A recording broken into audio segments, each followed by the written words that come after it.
Welcome to another episode of Truth About Marketing. I have my buddy here, Matt Ghanem. He's the CEO and founder of National Breathe-Free Sinus and Allergy Centers. Super stoked to have you.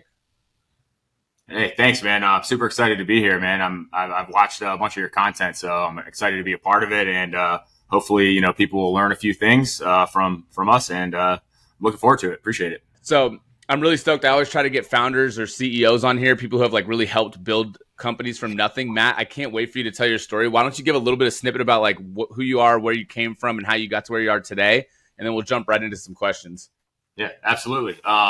So I started out in medical sales, probably 10 years ago now. Most of the time that I was in medical sales, I sold to ear, nose, and throat doctors. Quick overview. We worked for a company that created a procedure. Feasibility, can you actually do it in the office on awake patients? So we're moving sinus surgery from the operating room into the office.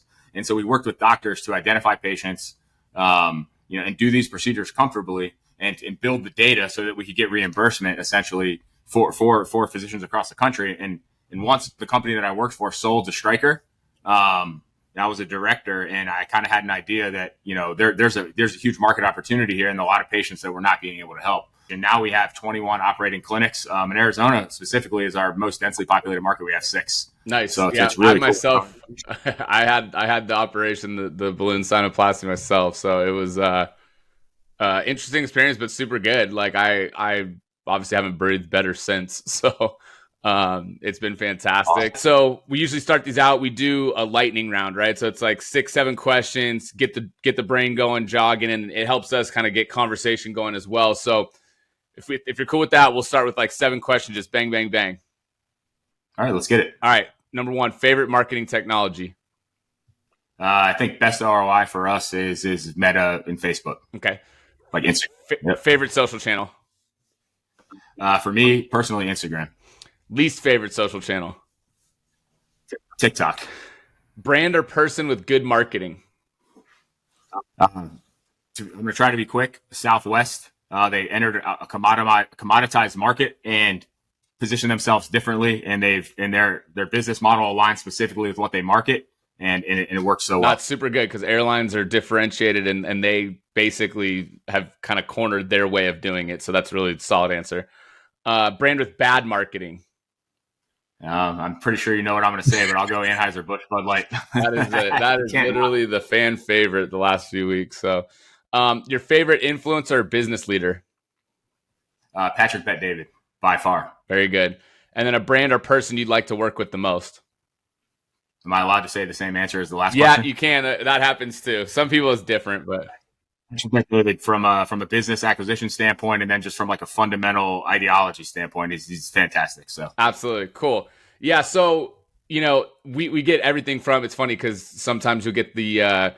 I love Gary Vee, but then they want to work with Richard Branson, or you know what I mean? So it's sometimes the same, sometimes it's different, but always fun to hear people's answers. So, you talked about kind of your journey, but I would love to share with people, again, one of the biggest things is going to market. We talk on this kind of video series podcast a lot, just about marketing, different ways to market, bring products or services to market. But I think from your perspective of being a founder, it is also extremely unique because a lot of the people that we work with or talk to, they're coming from hey, I'm a marketer or I work in marketing. So for you, you're the business owner, founder or co-founder, right?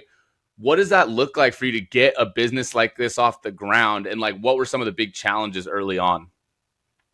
Well, what's interesting is in life, and my mom always told me, when I was growing up, you're going to be mature when you know that you don't know everything, right? And I'm 15. I'm yeah, right. I know what to do. I'm good. Don't even worry about it. But what I went into this, and I honestly thought I knew more than I did. So, if you haven't set up a business, you're talking contracts with attorneys, operating agreements, registering with the state and the federal government, getting an EIN, setting up payroll, negotiating leases, getting operating capital loans and things like that, all of these things that I had never done before. So that was all of which was a challenge. I would definitely say if you're going to do that, my granddad was my mentor, and he had passed a little bit before we did this. It would have been a lot easier if I had him to lean on, to be candid. And where I came from was the corporate world, obviously, big medical device company. I didn't have a mentor someone that could explain to me all of these nuances, because in that industry, you don't do that. Yeah. So I mean, that was really hard. So from a setup standpoint, that was challenging. I had to do it with where I kind of pretended like I knew what I was doing, so that there wasn't any confidence lost through the process. Right. But it's interesting with the marketing, from a marketing standpoint.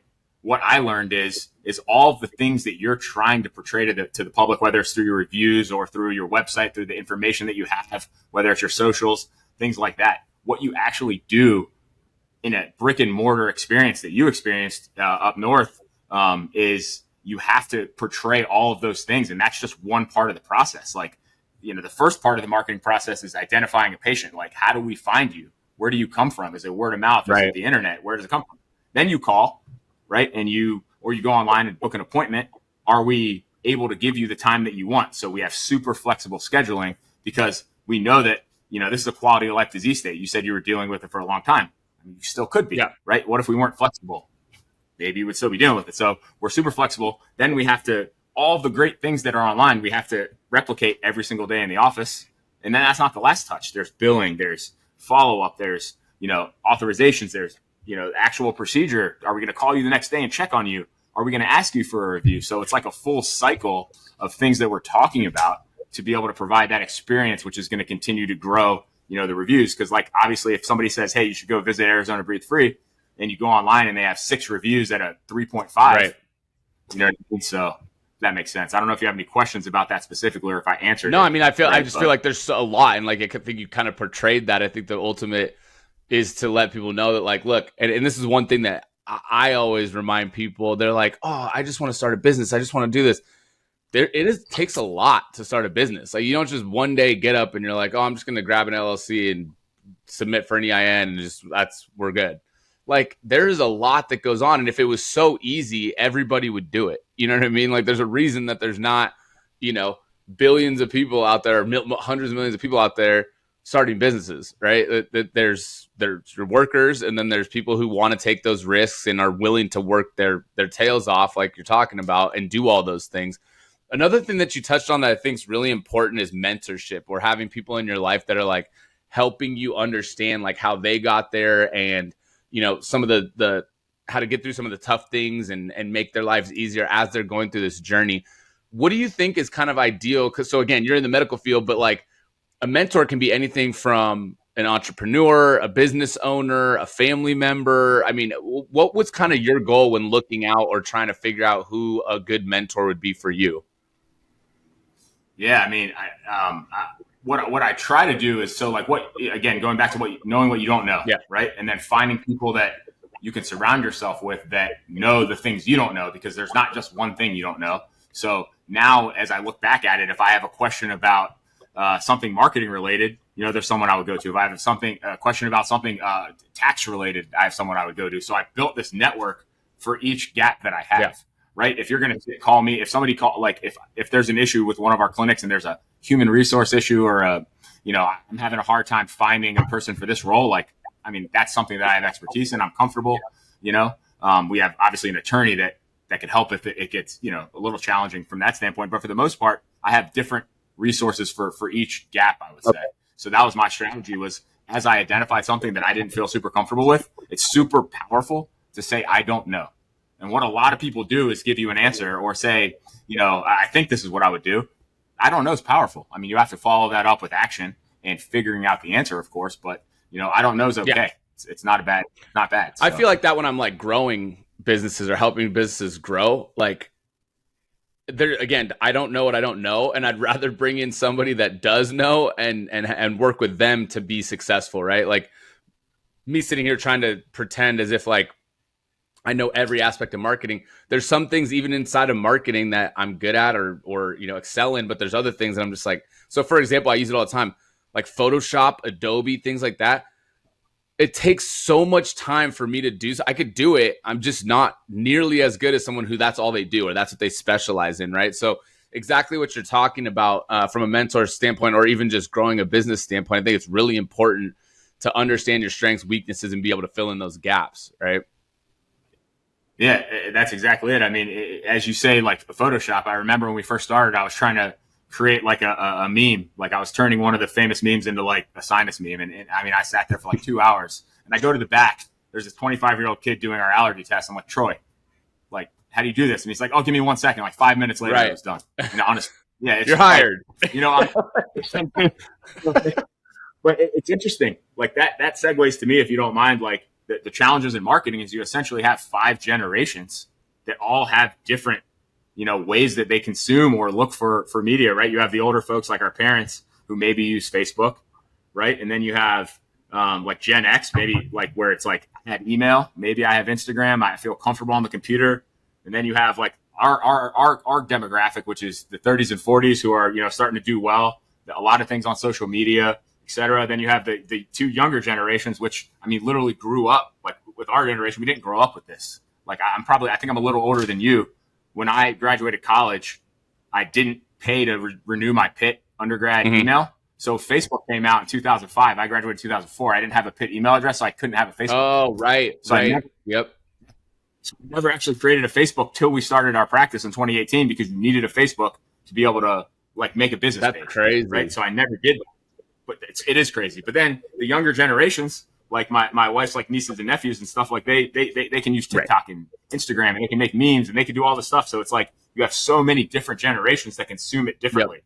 And I don't know that we've had so much development, I suppose, in the last, you know, maybe 15, yeah, I mean, 20 technology years, again. So like even the idea that, you know, Facebook rolled out Threads in like what seemed out of nowhere, and all of a sudden it had millions of users. Now, don't get me wrong, like it's not the most, you know, tech intensive technology. You could probably hop in and figure it out, but it's just the idea that stuff's happening so fast, right? Like we're evolving, new tech comes out, new, you know, trends. And again, like you talk about memes, like there's things that just come and they go like within a day, night, week, whatever it is.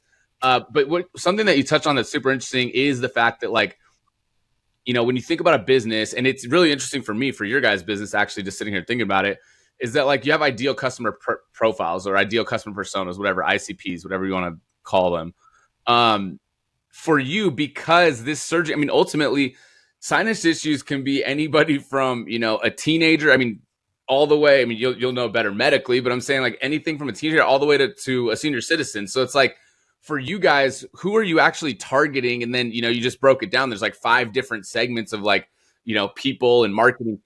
Who are you actually targeting, and like, how are you effectively doing that? Yeah, that's a gregreat question. I mean, one thing, sinusitis or chronic sinusitis or breathing issues, sleep issues, allergy issues, it's not specific to a socioeconomic class. It's not race related. It's not age related. It's not demographic. It's nothing. It's completely, there's not one person that's more likely to be affected by this than others. So essentially it's interesting. COVID helped us a lot. So before COVID, it was, we only want to see patients that had this, you know, that came in and said, you know, just whatever you said, like, I can't breathe. I have trouble breathing. I have trouble sleeping, whatever it is that you said. We looked for that only. And when COVID started, so we were seeing just patients that only came for that. So that was our target. It was, our ads were very specific, you know, facial pain and pressure, headaches, can't sleep, can't breathe, whatever, right? Perfect. Easy patient. We can help those patients all day long. What happened during COVID was we opened, like, you know, we're in DC. It was probably they probably had more COVID restrictions than anywhere else in the country. I mean, candidly, the DC government's still not back. Sure. The federal government's still not back. Traffic patterns aren't returned. We have a law office across the street from our building. It's still empty. So yeah, it's crazy. So we opened the floodgates and started seeing everything. And we had, you know, each of our providers had like an hour or two with each patient just because we didn't have that many patients in the beginning. And so we started to learn that if you ask people questions and you spend time, we can uncover these symptoms. So it changed from, I only want people that are coming in for this specific thing, to I'll take anyone that's coming in, because what we learned is, you know, CDC says that 11% of adults have chronic sinusitis or are diagnosed with sinusitis annually. And our data suggests it's significantly more if you have the time. Because if you come in and you say, you know, I have ear pain and pressure and I have 10 minutes to see you, I'm going to address that and send you on your way. 45 minutes, we're going to talk about how you sleep and how you breathe and talk about why it's important to address that. And how does that affect your life long-term? You know, you're 2 times as likely to be depressed, 2 times as likely to have asthma, 2 times as likely, you know, to have these comorbidities that if you don't treat it early. So our goal is to find it, explain to you why it's important, and then treat it early so it never gets to the point where you can't get. So essentially, the earlier you treat it, the more effective it is and the longer the treatment lasts. And if we get down to 5-10 years down the road, then it just not as these treatments aren't as effective. So it's changed from, to your point, to your question, specifically chronic sinusitis patients to anyone, and we're going to give them a fair shake to get better. And it's not going to be for everyone, but we're identifying people that no other practice in the country outside of one of ours would identify, or that we wouldn't have identified those pre-COVID either. So that's interesting too, though. So again, and I have a friend, Rez, who they do a similar business, but like in dental practices, right? Where so they'll come in, help run them, right? Be a partner to them and do kind of all the things that they didn't necessarily excel at or want to do before, but now like the doctors or the dentists can go do they can do what they were trained to do and what they're good at, right? Was be a doctor, be a dentist. What's interesting for me is we just talked about marketing to your clients or the patients, right? But how do you also target or figure out, identify ideal targets to partner with, or like other clinics or doctors that you want to bring into the fold? How do you go about that? Yeah, that's interesting. So it's super unique for us because whether it's like Taylor or myself or Todd or any of these folks, we've brought on maybe 8 or 9 folks from our old company in operations capacity. So they all have a network of people that they know. And then some of the, like we used to be reps and managers in these companies where we were out, prospecting and selling procedures and essentially equipment to doctors. Is a lot of the reps that are still left, we hired. So they know that if they find the right doc for us and partner us with them, that the doctor is going to be happier because they're going to be doing the activities day to day that they want to do. And then they're going to do more procedures as a default. So they know that it'll help them. So honestly, now it's like, we've never spent $1 on, advertising or recruiting or anything like that. It's more about like, just, we get calls all the time. And, right before this, I had a call with a guy from Chicago who was talking about some doctor that he wants to chat with because he thinks he'll be a good fit. And so we get calls like that. And then, so we've just gotten really good at prospecting in that process and picking the right ones. But if we wanted to have 40 clinics, we could. We're just trying to pick the right folks so that it, we can deliver on what we're telling them. Okay, so that's important too, right? So you're not like growing too fast, not building outside of your britches, like just trying to bring on people again that fit your mold and that are going to be good partners to you as well. So that's good to keep in mind also, because obviously you get greedy. I've done it myself where I'm like, hey, you start a marketing agency or business, and it's like there's a lot of people that want to work with you, but I can't take on 12 clients at once, right? Like I need to be able to say, hey, listen, like I'm going to take on 1, maybe 2, then add another, but they need to stagger as well. You can't just all of a sudden onboard 5. Same thing with clinics, I'm sure. It'd be pretty hard for you to bring on 5 clinics in the same week, right? Like you got to be able to. We've done 2 on the same day. One of which was a brand new startup, so it only required like 1 person. But for the existing clinics, we have 3 or 4 or 5 folks. Like in LA, there's I think 3 folks right now that are from here that are on our traveling team that have been in LA since the beginning of the month, like just living in a hotel next to the office and, training the staff and hiring new folks. So it's more of a human capital issue for us, probably the same for you, where it's like, we have 5 people in the queue. We're like, all right, you can start in October. You can start in, the middle of November. You can start January 1st, because if we try to do them too close to each other, then we're not going to execute. And we're just, then we're not setting appropriate expectations. Yeah, absolutely. So, that's really what it is, right? Because there's only one of me. And so I'd have to hire or bring people on and things like that. And again, same with you guys. Like if you got 1 in LA, 2 in LA, then 1 back east, like you can only have so many people, right? So definitely part of that equation. Yeah, there's only so many folks, especially for us, that are willing to travel. Like when we used to open a clinic, like I lived in Richmond for 3 months, and then I lived in Connecticut for 3 months. And obviously I don't do that anymore, but there's not that many people that are super competent and willing to do that, So it's also hard to find people that are willing to live in an Airbnb for 4 months. Yeah, and do that, no, absolutely. That's, again, you being a business owner, myself, same thing. Like, definitely there's all these like other factors, but the number one that I always go back to is people. It's hard for them to put that level of, interest or that level of commitment into something when it's not their business, right? So it ends up where like founders, CEOs, co-founders, whatever, they end up doing a lot of what you're talking about, right? Being the boots on the ground, flying, traveling, long nights, early mornings. I think, early mornings, late nights, having them back. It is what it is, That's it. So I always like to ask this one because it's kind of fun, but what's like one of the biggest myths about either your space or what you do, right? Because for example, people look and they're like, oh, like, do you work that much? Like, it seems like you're having a lot of fun. Like the myth for me is like, I'm always working. So like, even if I'm out doing something or networking or whatever, I'm still working, right? Like, so for you, what's a big myth that you would consider, like, either, again, it could be in your profession, it could be as a CEO, whatever. What's a big myth for you? Oh man, there's a couple. To your point, like people will say, "Oh, you travel a lot. You're going to games. You're, whatever you're doing, right? You're going to the boxing match, and you're going to the football game, and you're going to a basketball game. You're at the finals in San Francisco. You're at playoffs in Phoenix." But the thing is like, it doesn't matter if I'm there. If someone calls me and there's something urgent and it's in the fourth quarter, I'm going to answer the phone and walk out. Right? It's just not like it's not what it appears.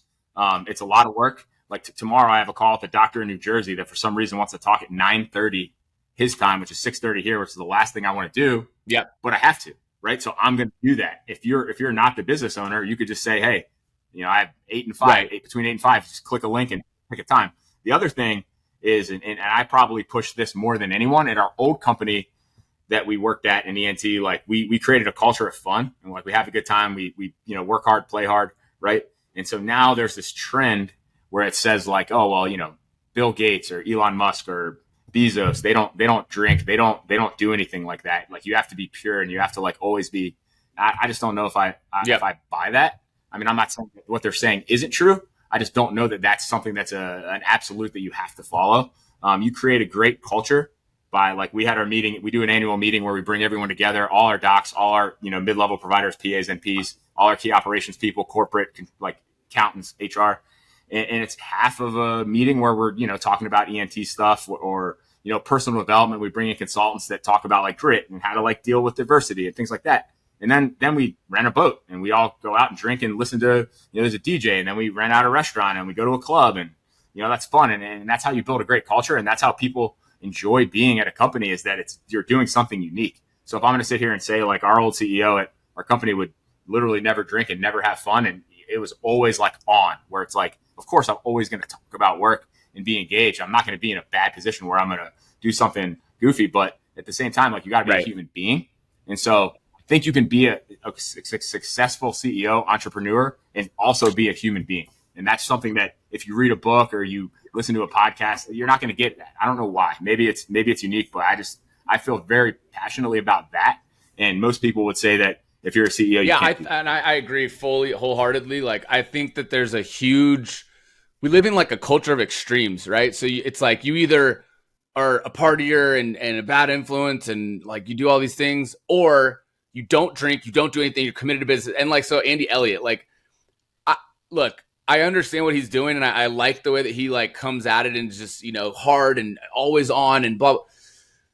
And health, I get it. But like, dude, at some point, right, you're going to have a cheeseburger, you're going to eat a piece of pizza, you have a beer, you watch a football game, like, and instead of trying to like make people hide from what they actually enjoy and who they really are, to be that mentality and to be that person, like, to your point, I would rather have somebody that's being wholeheartedly like who they are, who they're about. And again, we surround ourselves with people that are hungry, aggressive, winners, but we also like to have fun.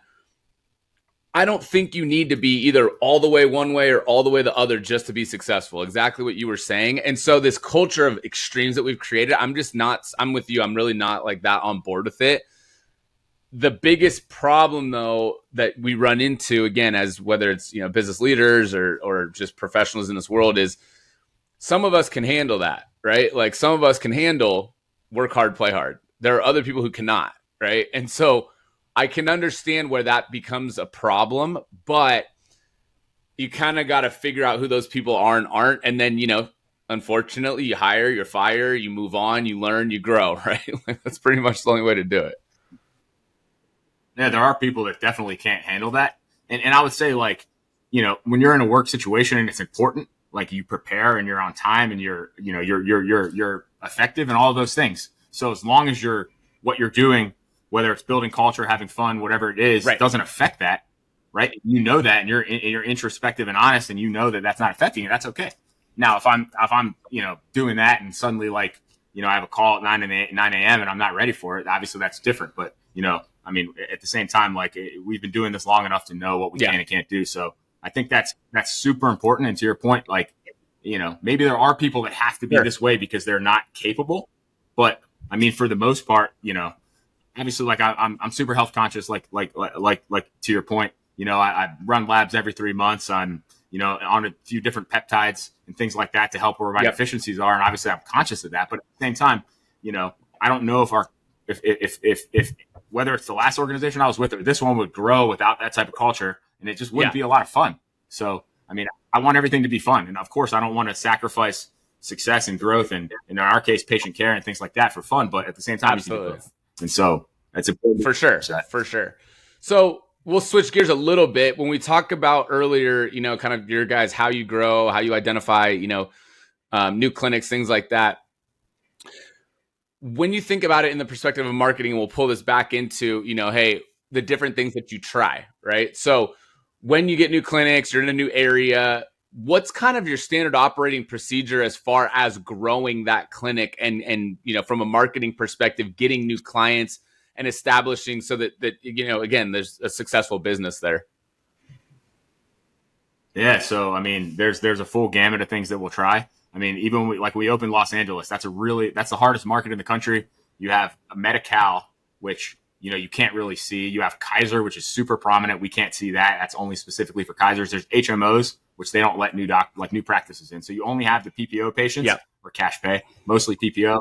You have tons of traffic, right? So if you're not from that immediate area, you're not going to go. So if we ran an ad and we have an office in Old Town and somebody in Glendale heard it, they might come, but nobody's going to drive that far in Southern California, right? So we have our mass TV radio that of course in California didn't work, but we had to try it. Then we go to urgent cares, primary cares, internal medicine, pulmonology, folks that see a lot of above the neck type patients, and let them know, hey, we're here. We have immediate availability. We have imaging in house. We provide.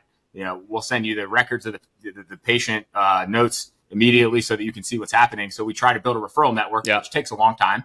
We do our mass TV radio. We go to urgent cares too, because I mean that's where a lot of the patients go. Same sort of thing. And then on top of that, there's the Google AdWord and social media play where we're building content and trying to get engagement there, even if it's just to first touch, and then maybe you Google it and find us. Talk a little bit more about TV radio, right? Because that's one that, again, most of the people we've talked to, you called it archaic earlier. I think so as well. But I think there's also still a lot of industries, and to your point, let's say you're reaching people that are senior citizens or elderly or whatever that are sitting at home. That's pretty much all they do is watch TV, right? So it could still be a good revenue generator for a lot of businesses like yours or medical, or again, like people who are underserved, like that senior citizen group. So talk a little bit about that and what you guys are doing on TV radio. Yeah, so we run 30-second spots in certain markets. So more, I don't want to say rural, but areas where it's easy to get around. So in DC, it doesn't work well. Connecticut doesn't work well, but Florida's, if you're in Pensacola or the east side, we have West Palm and Jupiter, and even Tampa to an extent. Tampa works a little bit better with radio. So talk radio when people are driving to work. There's one big station in DC specifically for talk radio. It's the second most expensive talk radio station in the country. And pre-COVID, we got a great demographic from there because a lot of people are listening to it. There's traffic, there's news, there's weather and things like that, and it's so constant. So you only need to listen to it for 15 minutes, where you're going to get whatever ads you're going to get. You're going to get the weather, you're going to get the traffic, and whatever's going on, in the news that day. And so that catches people quickly, and there's a lot of frequency. So in Dallas, we're in Fort Worth, and so you run around there's a talk radio station, there's a country radio station there's a TV, and we'll hit the 12 to 1 time slot, or the 5 to 6 time slot, or the 6:30 to 7:30 time slot. So you're catching people when they're watching the news, and that's where you want to be on the live TV. And so, and we've had some pretty good success with it in Arizona too. So there's certain markets where it works. Like in LA, we try it. We know it's not going to work, but we got to try it since it's a new clinic and we want to see everything. But yeah, I mean, it definitely still works. I couldn't believe it because as we're doing this, go back 5 years, I'm looking at what the marketing company's creating. It's rudimentary to an extent. It's not clinical. It's hey, I have these symptoms. Here's a solution. Come here. And it's just a voice. and like some Right. some images. And to me, I'm like, I would never watch this channel. I would never react to this commercial this way, but it does generate. I mean, so we use trackable phone numbers. So like, let's say you see an ad on TV, there's a phone number that's different than the ad on the radio, or that's different than the phone number on the website. Where they're coming so when from, you call us, we know where it's coming from. Yeah, so we can attribute it to that, and then we know that it works. It's you know, to your point, it well, is. so what I think has gotten super interesting too, like there's two parts to what I'm going to respond. So number one, you kind of touched on it, that like I would never and I would never. That's something that's very hard for me in marketing too, is like when it comes to creative, I'm like, how would somebody like this, right? But you have to step out of your own shoes and be like, hold on, I'm not only marketing to me. I'm not even my target customer, right? Like if my target customer is a 50-year-old, you know, man that lives in the country, well, that's not me, right? So I have to like let somebody else kind of help me figure out what is good to be marketing to them.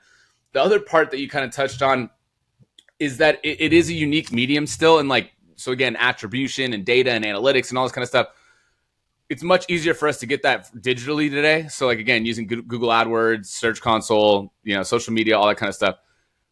But to me, we're almost getting to a point where like the pendulum that swings, right? People still watch a lot of TV. They stream a lot of shows. There's still a lot of opportunity for, you know, commercials, radio. People still listen to baseball games, basketball games, football games. You know, I don't know what the numbers are as far as like streaming or listening to like satellite radio and things like that. But again, podcast shows like where you can just drop little 30-second ads. What I think is going to be interesting is that if people have swung so hard towards digital, there may be opportunities back over in TV radio that are really undervalued, to be honest. That's true. And so we've experienced or try to do what they call over the top, which is advertising to, you know, whether it's YouTube, if somebody drops an ad. And it's weird because when I first started this, I started trying to see if I would see our ads, right? Because we're advertising on the ESPN app or like on YouTube or, you know, whatever, you know, whether it's Hulu with ads or something like that. And so I remember I was Googling this one like website company. I Googled it, but your Google's attached to your YouTube. And for like 6 straight months, every time I turned YouTube on, I'd watch an ad for that, because they're taking what you Google and they're essentially dropping ads to you based on that. And like you could geofence. I'm sure you're familiar with all this geofencing. Like apparently if I had your phone number and I wanted you to see something and I knew what kind of phone you had, I could drop an ad to your phone wherever you are. So like they're doing a lot of great things there. We didn't have a great experience with over the top. You know, I don't think it's very directed. It wasn't as focused as I hoped. But I mean, there's definitely opportunities there. I mean, there's tons of advertisements everywhere. You know what I mean? Obviously, now if you have the, you know, I don't have any of the services where I see ads anymore, really. You know, but at the same time, I mean, to your point, also there's still people. I mean, pharma advertises so much, so people are watching. And it's actually, I think, a little bit cheaper on TV now than it was 5 years ago. To your point of all the transition to I mean, digital, you know, stuff. Super Bowl obviously is still going to be. Like big events like that, it's still obviously because it's one of the most watched things and they know that. But I'm just talking like regular day to day, or, you know, what's the name? Ryan Pineda talks about all the time that he, you know, for his real estate business, that he would run ads still, the same ad that he always did in Vegas at like 11 o'clock at night, but that it was relatively cheap and he still got business and leads and stuff from it because people and it was kind of this whole psychology thing where it's almost kind of screwed up in some level, but he's like, there's people who are over there, like they're in their house, they're losing sleep because they can't pay their bills and blah, blah, blah. And then they're looking at, you know, oh, I can buy your house. They're like, oh, maybe this is a way out, right? And so on some level, he was kind of playing into the fact that like it was a dead time as far as what people thought advertising, but for his business, it worked. Like it was a good way for him to get hot leads. So, all right. Well, so what's, go ahead. No, go ahead. Go ahead. I was going to say, like a lot of the patients that we help have issues with sleep. And so we instituted maybe 2 years ago, there's like a, you know, a chat feature on our website. And it's actually interesting because obviously it's not a real person, but it gathers the information. And obviously we can contact that patient in the morning. But how many people are on the website at night because they can't sleep? They're probably Googling, you know, sleep issues, whatever, you know. And so like we and you can catch that person while they're hot. What we did learn though is if you don't call that person I mean, by the morning or like lunchtime that next day, you may never even talk to them. Like you have to act while it's hot. So like it's interesting. But to his point, I mean, you know, the people that are up at that time probably, you know, think of those and you're talking. Things, so when you talk about the like chat widgets, things like that, we work with clients too on you know, experiences and customer experience, right? And that ends up being a big part of it. So when someone has an inquiry or like a hot button issue, right, whether they're Googling it or they get to your site and they have a question, those chat widgets to me become super important, whether they're automated or not. It's the idea that they feel like they're getting some answers and they start to create a connection with your business, right? So I think that's super important. Is there anything else that you use it for that you would recommend as far as capturing customers like in the moment? No, that's it though. To your point, like I'm not saying they got a solution, but you know they have a pathway towards a solution. Well, there's this practice that's going to contact me. They know why. They know why I'm reaching out, and based on their website, they can help me. So as long as we reach out to them and contact them, I mean that's super impactful, right? Because now they're like in their mind, all right, box is checked. I can get to sleep or do what I'm going to do. See, another one that's big for me because you're talking about reaching out in the morning. Another one that's been like wildly popular with us too. And again, I think high level, this software, marketing software that I use, but the ability to have like a scheduler and like whether it's a round robin or it just ties in and integrates with your current, whatever it's with Google or Outlook or whatever. But being able to like go from a chat widget where you got a few answers, right, from some simple questions. Again, it could be when you open, what does your procedure look like? How much does it cost? Things like that. So you've answered their first few questions like, all right, maybe I'll just book an appointment. Well, a lot of companies and a lot of people that we work with, it's a form or it's something where it's like very passive, right? Like hey, I'm going to fill out a form. Then it requires you to give me some times. Then I got to give you some of my time. And then you're like, 4 transactions deep after that versus we really love like working with clients and being able to say, all right, so you have this chat widget. They go there, they're doing some things. Then they can just go right to a scheduler on the website and book an appointment. And it's like without even talking to anybody in reality, they have an appointment with you next Tuesday, right? Like that's been really big too. Yeah.